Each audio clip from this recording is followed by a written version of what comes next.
بڑی چیز ہے، اس کے بعد بھی اگر آنکھ نہیں کھلتی کسی انسان کی تو میں نہیں سمجھتا کہ وہ اپنے گرد اس نے جو یہ فلا تزکوا انفسکم، اس نے جو اپنے گرد تزکیہ نفس کا ایک مصنوعی حالہ بنا لیا ہے، کبھی بھی وہ اس حالے سے نکل سکے گا اگر اس حدیث سے بھی آنکھ نہ کھلی۔ اور وہ حدیث کیا ہے؟ مولانا اشرف علی تھانوی نے اس کو اپنے جو خطبات جمعہ ہیں ان میں نقل کیا ہے، بیہقی کی روایت ہے۔ اوحى اللہ عز وجل الى جبرائیل علیہ الصلوۃ والسلام ان اقلب مدینۃ کذا وکذا باہلھا، اللہ نے حکم دیا حضرت جبرائیل کو فلاں فلاں بستیوں کو الٹ دو اس کے رہنے والوں سمیت۔ قال فقال، حضور نے فرمایا، اس پر حضرت جبرائیل نے عرض کیا بارگاہ خداوندی میں، ان فیہا عبدک فلانا لم یعصک طرفۃ عین، پروردگار اس بستی کو الٹ دوں،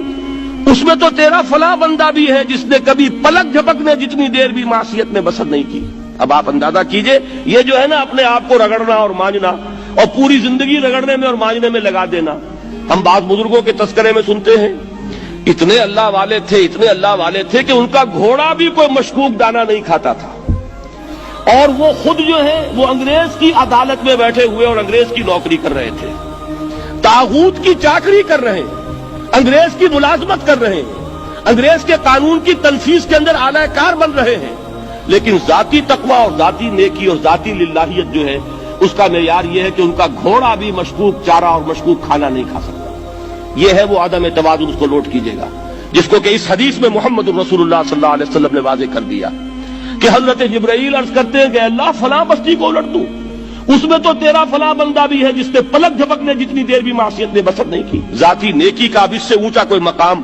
کوئی شخص مجھے اگر بتا سکے تو میں اس کا مرید ہو جاؤں گا۔ اس سے اونچا کوئی مقام ہوگا کہ آنکھ جھپکنے جتنی دیر بھی کسی نے معصیت میں بسر نہیں کی، ذاتی نیکی کی معراج۔ لیکن حکم کیا ہوا بارگاہ خداوندی سے؟ قال فقال، حضور نے فرمایا، اللہ تعالیٰ نے حکم دیا جبرائیل کو، اقلب علیہ وعلیہ، الٹو اس بستی کو، پہلے اس بدبخت پر پھر دوسروں پر۔ کیوں؟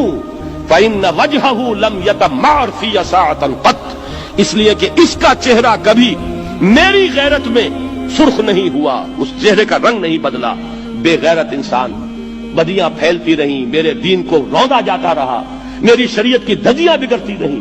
عوامر کا مذاق اڑایا جاتا رہا، نواہی کے لیے دنیا کے اندر جن چیزوں سے میں نے روکا اس کے لیے فلسفے تراشے گئے،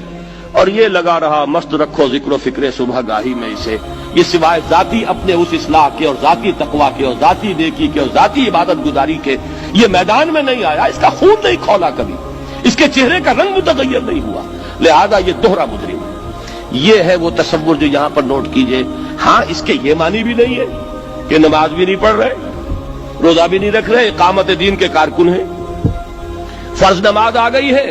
وہ چلی جا رہی ہے، جماعت کا کوئی اہتمام نہیں ہے۔ اب یہ دو انتہائیں ہیں، ایک انتہا یہ کہ وہ تزکیہ نفس جو ہے اسی میں وہ رگڑنے اور مانجنے کا عمل جاری ہے، ایک یہ کہ اس کا سرے سے کوئی تعلق ہی نہیں، اپنی ذات سے بحث ہی نہیں۔ وہ کیفیت وہ ہو گئی ہے جو یہود کی آئی ہے قرآن مجید میں کہ تامرون الناس بالبر وتنسون انفسکم وانتم تتلون الکتاب، کیا تم لوگوں کو نیکی کا حکم دیتے اور اپنے آپ کو بھول جاتے؟ یہ دوسری انتہا ہے۔ پھر وہی بات عرض کروں گا، وہی بال سے زیادہ باریک اور تلوار کی دھار سے زیادہ تیز راستہ ہے جس پہ چلنا ہوگا، کہ نہ یہ ہو کہ وہ مبالغہ ہو رہا ہو، اپنی ذاتی اصلاح میں تو مبالغہ کی حد تک آگے جا رہے ہیں، اور دوسرے یہ کہ اپنے دین کی تبلیغ و اشاعت، اقامت دین کی جد و جہد، اس کا کھانا ہی نہیں کھولا زندگی میں، وہ کھاتا ہی نہیں کھلا ہے۔ یہ ایک انتہا ہے۔ دوسری انتہا یہ ہے کہ انسان یہ سمجھے اپنے آپ کو کہ میں تو مجاہد فی سبیل اللہ اور دین کا کارکن اور دین کا میں اللہ کے دین کو قائم کرنے کی جد و جہد کرنے والا ہوں، جبکہ حال یہ